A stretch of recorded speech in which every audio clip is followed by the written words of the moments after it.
চট্টগ্রামের পাহাড়তলী ও বাইজিদ বোস্তামি এলাকায় সাম্প্রতিক অভিযানে ৪৫,০০০-এরও বেশি ইউনিফর্ম মিলেছে। গোয়েন্দা পুলিশের ভাষ্যমতে এগুলো পাহাড়ি সশস্ত্র সংগঠন কুকি-চিন ন্যাশনাল ফ্রন্টের জন্য তৈরি করা হচ্ছিল। তবে নিরাপত্তা বিশ্লেষকরা বলছেন, এত বিপুল পরিমাণ ইউনিফর্ম কেবল KNF এর জন্য নয়, বরং এর পেছনে বৃহত্তর ও সংগঠিত কোনো বিদ্রোহী গোষ্ঠীর ইঙ্গিত থাকতে পারে।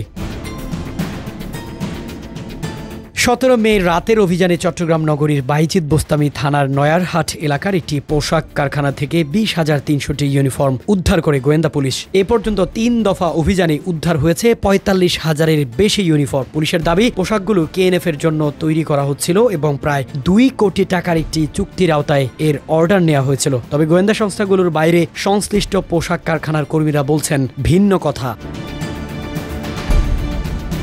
KNF মূলত বাংলাদেশের পার্বত্য অঞ্চলের একটি ক্ষুদ্র জাতিগোষ্ঠী বম সম্প্রদায়কে ঘিরে গঠিত। নারী পুরুষ মিলিয়ে এই সম্প্রদায়ের সংখ্যা মাত্র ১২,০০০। নিরাপত্তা বিশ্লেষকদের প্রশ্ন, এই ক্ষুদ্র জনগোষ্ঠীর জন্য এত বিপুল ইউনিফর্ম আদৌ প্রয়োজন কিভাবে হয়? এর পেছনে অর্থায়ন করলো কারা? এবং এটি কোনো বড় আকারের গোপন সশস্ত্র গোষ্ঠীর অস্তিত্বের ইঙ্গিত কিনা তা গভীরভাবে বিশ্লেষণ ও তদন্তের দাবি রাখে। নিরাপত্তা বিশ্লেষক মেজর এমদাদুল ইসলাম বলেন, শুধু KNF নয়, পার্বত্য অঞ্চলে অন্যান্য সশস্ত্র ও বিচ্ছিন্নতাবাদী গোষ্ঠীগুলোর দিকেও নজর দেওয়ার সময় এসেছে। এই অঞ্চলের ভূরাজনৈতিক গুরুত্ব বিশ্লেষণ করেও আমাদের প্রস্তুত থাকতে হবে।